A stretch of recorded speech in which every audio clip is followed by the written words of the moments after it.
So I'm reading through a book that a friend is letting me borrow, and I came across this. It says, "What is scientific prayer?" Scientific prayer, or spiritual treatment, is really the lifting of your consciousness above the level where you have met your problem. If only you can rise high enough in thought that the problem will solve itself. This is really the only problem you have to raise in consciousness. The more difficult, which means the more deeply rooted in your thoughts, is the problem concerned, the higher you'll have to rise.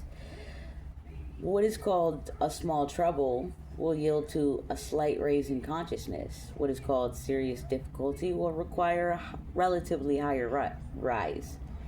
What is called terrible danger or a hopeless problem will require a considerable rise in consciousness to overcome it.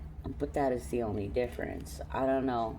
There might be a message in that part for somebody. Do not waste time trying to straighten out your own or other people's problems by manipulating thought that gets you nowhere. But raise your consciousness, and the action of God will do the rest. Jesus healed sick people and performed many sinners by raising his consciousness above the picture they presented. He controlled the wind and the waves in the same way. He raised the dead because he was able to get as high in consciousness as is necessary to do all this.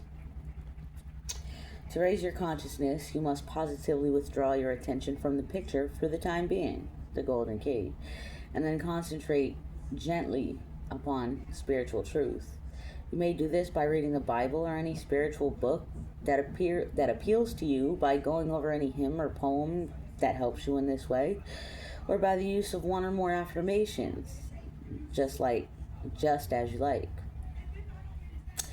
I know many people who have secured the necessary elevation of consciousness by browsing at random thought through the Bible. A man I know was saved in a terrible shipwreck by quickly reading the 91st Psalm. Yeah, I probably remembered that prayer.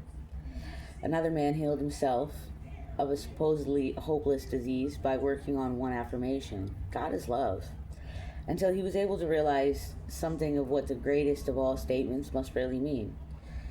If you work with affirmation, be careful not to get tense, but there is no reason why you should not employ all these methods in turn, and also any others that you can think of. Sometimes a talk with a spiritual person gives you just the lift that you need. It matters not how you rise, so long as you do rise. I bore you on eagle's wings and brought you unto myself. I liked it.